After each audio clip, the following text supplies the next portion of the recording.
Mariamu, umetoka wapi? Kigoma. Hapo ni Mpanda. Umekuja kwa ajili ya nini huku? Kwa ajili ya huduma. Kwa ajili ya huduma maombi. Kilichokutoa Kigoma kukuleta huku ilikuwa ni maombi? Au ulikuwa na shughuli? Ulikuwa na shida. Ulikuwa na shughuli? Ni maombi. Ni maombi. Ulifuata maombi. Cha mno kilichokuwa kinakusumbua ni nini? Tuambie. Nilikuwa sili vyakula vya chumvi. Ulikuwa hauli vyakula vya chumvi? Chumvi. Nimekula baada ya kufika hapa nikaombewa. Tumia maiki watu wakusikie kule. Nimekula baada ya kuingia kwenye huduma hapa. Amekula baada nikala chakula cha chumvi kwa kijana wangu. Asante. Nikala kabisa nikashiba. Asante. Vigelegele Pachero.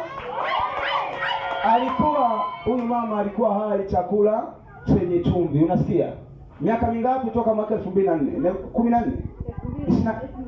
24. Toka mwaka 2024 alikuwa hali chakula cha chumvi. Amen. Alikuwa hali chakula cha chumvi. Wewe unafahamu vizuri yule kijana, hebu njoo. Tueleze mama alikuwa shida gani? Tueleze, kamata maiki. Bwana asifiwe. Amen. Mama ameeleza, lakini ameeleza kwa ufupi sana. Bwana Yesu asifiwe. Amen. Mama alikuwa na changamoto ya madonda tumbo. Sawa. Lakini pia alikuwa na changamoto ya pressure.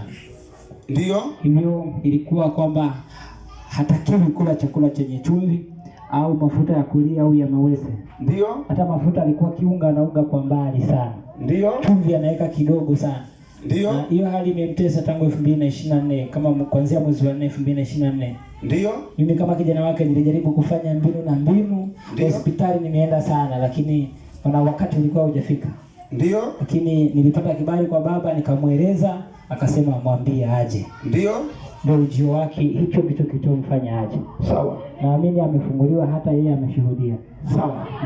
Vidonda vya tumbo nini alikuwa hali? Ulikuwa uli nini kwa baada ya vidonda vya tumbo mama? Ulikuwa uli nini? Maharage. Kwani sasa umeshajaribu kula maharage? Yala. Unayala. Haleluya. Lakini niongeze, kichwani alikuwa ni kama anatembea, ni kama amebebeshwa, ni kama amewekewa mzigo, si sawa? Shingoni ni kama amewekewa kitu. Shingo ilikuwa ni zito. Mama, haiko hivyo kweli? Ilikuwa ni. Mimi sio nimekuombea Bwana ajua. Haleluya. Chakula cha chumvi hauli saizi? Nakula. Vidonda vya tumbo na visikia? Makofi kwa ajili ya hilo. Kakae mtu wa Mungu. Kakae mtu wa Mungu, naye ametoka Kigoma. Barikiwa sana. Na sadaka ya shukrani. Barikiwa sana.